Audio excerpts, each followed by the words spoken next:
जय हिंद दोस्तों, मैं रमनदीप आप सभी का यूपीएससी हिंदी के इस यूट्यूब चैनल पर स्वागत करता हूं।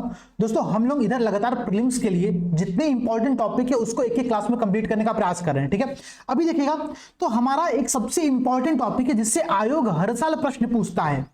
यूपीपीसीएस हो, यूपीएससी हो, कोई भी एग्जाम हो, उस एग्जाम में इस टॉपिक से प्रश्न जरूर आते हैं। टॉपिक का नाम है बौद्ध धर्म और जैन धर्म। ठीक है, तो आज की क्लास के अंतर्गत हम लोग बौद्ध धर्म के संदर्भ में जितने भी इंपॉर्टेंट फैक्चुअल इंफॉर्मेशन बन सकती है, जिनसे या तो प्रश्न पूछा गया है या तो प्रश्न पूछने की संभावना है, इन सारे टॉपिक्स को मैं आप लोगों को एक क्लास में यहाँ पर कंप्लीट कराने का प्रयास करूंगा।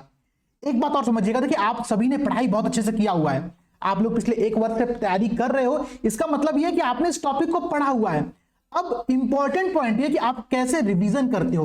तो रिवीजन करने के लिए दोस्तों मैं आप लोगों के साथ यहां पर उपस्थित हूं। चलिए स्टार्ट करते हैं। देखो भाई, बौद्ध धर्म के संदर्भ में सबसे बेसिक इंफॉर्मेशन ये कि इनके जो संस्थापक थे उनका नाम था गौतम बुद्ध। ठीक है, बचपन में इनका नाम था सिद्धार्थ, और जब इन्होंने ज्ञान प्राप्ति कर लिया तब इनको हम लोग गौतम बुद्ध के नाम से यहां पर जानते हैं। इनका जन्म हुआ था 563 ईसा पूर्व में। ठीक है, 563 बीसी के अंतर्गत इनका जन्म हुआ था।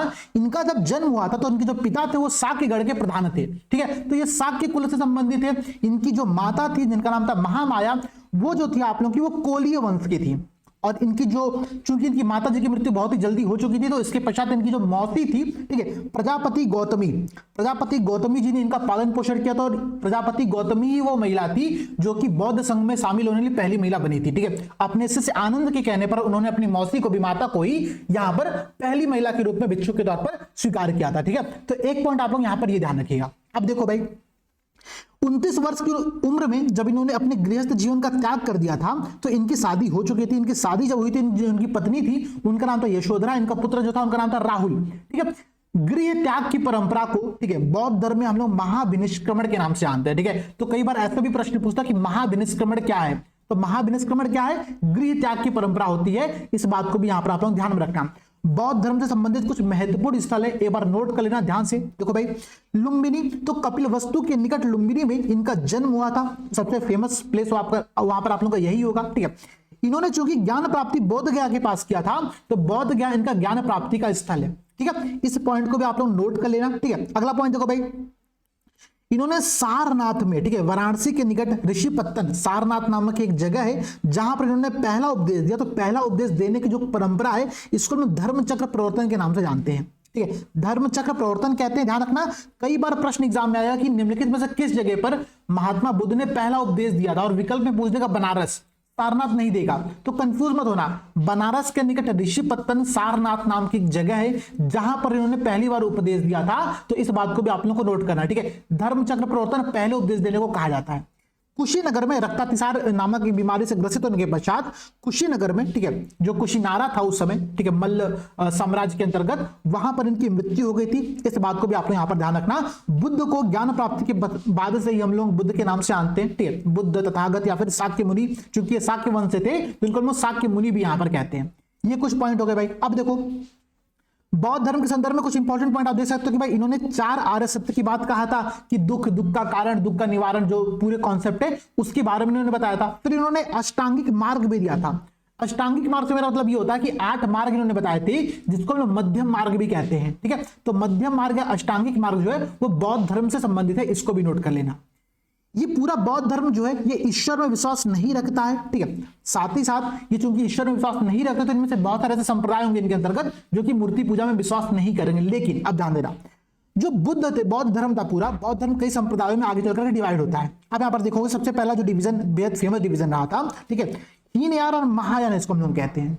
हीनयान नाम से वेद स्पष्ट है, हीन है मतलब निम्न वाहन है, और महायान मतलब महान वाहन है। ठीक है, यान मतलब वाहन होता है, और हीन और महान सबसे, हीनयान मतलब निम्न वाहन और महायान मतलब महान वाहन के नाम पर यहाँ पर हम लोग जानते हैं। जो हीनयान था वो रूढ़िवादी संप्रदाय था। ठीक है, उसको अपने पूरे पारंपरिक विचारों को मानता था, जबकि महायान जो था वो थोड़ा उदारवादी संप्रदाय था, वो नियमों में परिवर्तन पर विश्वास रखता था। जो हीनयान के लोग थे वो मूर्ति पूजा नहीं करते थे और ये लोग पाली भाषा को मानते थे, जबकि जो महायान के लोग थे वो लोग संस्कृत भाषा को मानते थे और मूर्ति पूजा में विश्वास करते थे। ठीक है, तो हीनयान और महायान का डिफरेंस आप लोग ध्यान में रखना।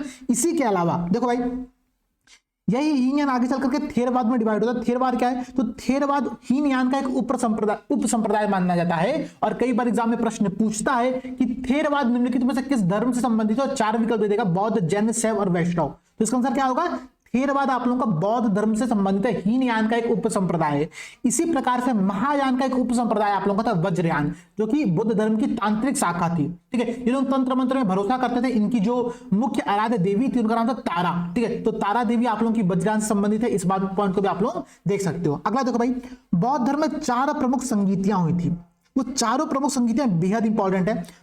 इसका नाम याद करने का तरीका क्या है, तो रावा पाका से आप लोग क्या कर सकते हो, ये कहां पर हुआ था ये याद कर सकते हो। ठीक है, रावा पाका, राजगिरी, वैशाली, पाटलिपुत्र और कश्मीर। ठीक है, कश्मीर के कुंडल वन में चौथी बौद्ध संगीति हुई थी। और जो चौथी बौद्ध संगीति हुआ था ये सबसे इंपॉर्टेंट है। इंपॉर्टेंट इसलिए कि यहीं पर हीनयान और महायान का विभाजन हुआ था। ठीक है, अब देखो भाई, इन चारों संगीतियों में और क्या क्या इंपॉर्टेंट पॉइंट थे, तो इनके जो राजा हैं जिनके संरक्षण में चारों संगीतियां हुई थी, जो चारों परिषदें बैठी थी, उनका नाम याद करने का तरीका क्या है, एके। ठीक है, अजात शत्रु, काला अशोक, अशोक और कनिष्क। ठीक है, एके आप लोग याद कर सकते हो क्या, राजा जिनके संरक्षण में बौद्ध संगीतियां यहां पर हुई थी। इसके अलावा इस पूरे बौद्ध संगीतों के अंतर्गत जो इसके अध्यक्ष थे, जो चेयरपर्सन थे, वो कौन थे, देखो भाई, महाकश्यप, सबकामी, मोगली पुत्तिस्सु और वसुमित्र। उम्मीद करूंगा कि नाम आप लोगों को पता होंगे। मैं आप लोगों को रिकॉल करा रहा हूं, बस आप लोगों का रिवीजन यहां पर करा रहा हूं। और देखो भाई, पहली बौद्ध संगीति के अंतर्गत विनय पिटक और सुत्त पिटक का संकलन किया गया था। ठीक है, देखो बौद्ध धर्म में 3 त्रिपिटक कहे जाते हैं। त्रिपिटक है क्या भाई, सुत्त पिटक, विनय पिटक और अभिधम पिटक। सुत्त पिटक क्या है, ध्यान रखना, ये बुद्ध के उपदेशों का संग्रह है। जो विनय पिटक है वो मठवासी जीवन के जो नियम होते हैं, जो अनुशासन संबंधी नियम होते हैं, उसका संकलन कहते हैं विनय पिटक।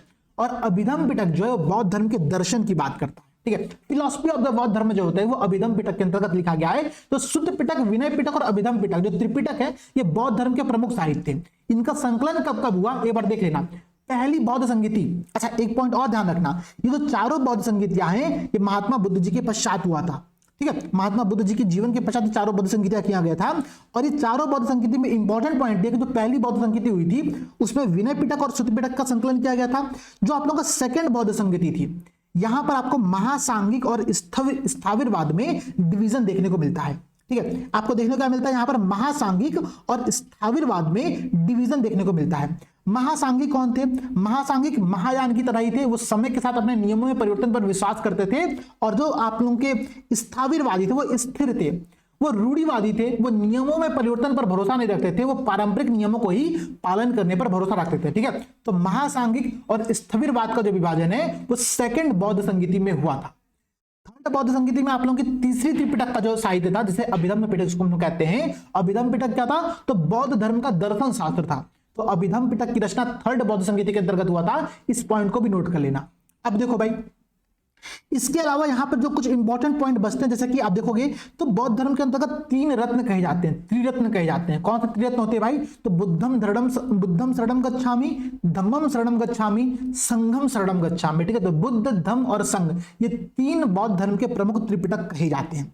इसके अलावा कुछ पॉइंट आप और देख सकते हो, जैसे कि जो आपका हीनयान है, ठीक है, जो आपका हीनयान है यही आगे चल करके सर्वास्तिवाद में डिवाइड होता है। ठीक है, इसका एक उप संप्रदाय बनता है जिसको हम कहते हैं सर्वास्तिवाद। ठीक है, और यही सर्वास्तिवाद जो आप लोगों का है ये आगे चल करके 2 अन्य संप्रदाय में डिवाइड होता है, जिसको हम कहते हैं वैभाषिक और सौतांत्रिक। ठीक है, वैभाषिक और सौतांत्रिक। अब कई बार एग्जाम में प्रश्न पूछेगा सौतांत्रिक जो है वो निम्नलिखित में से किस धर्म से संबंधित है।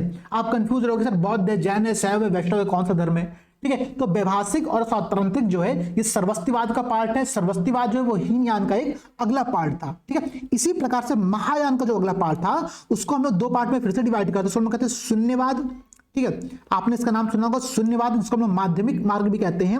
और इसके अलावा हम लोग कहते हैं विज्ञानवाद, जिसको आप लोग योगवाद भी कहते हो। ठीक है, विज्ञानवाद जिसको आप लोग योगवाद के नाम से भी जानते हो। तो बुद्ध धर्म के सारे इंपॉर्टेंट पॉइंट आप लोगों को एक क्लास में मैंने प्रयास किया कि 10 मिनट के अंतर्गत आप लोग क्या करूं, सारी चीजें रिकॉल कराने का प्रयास करूं।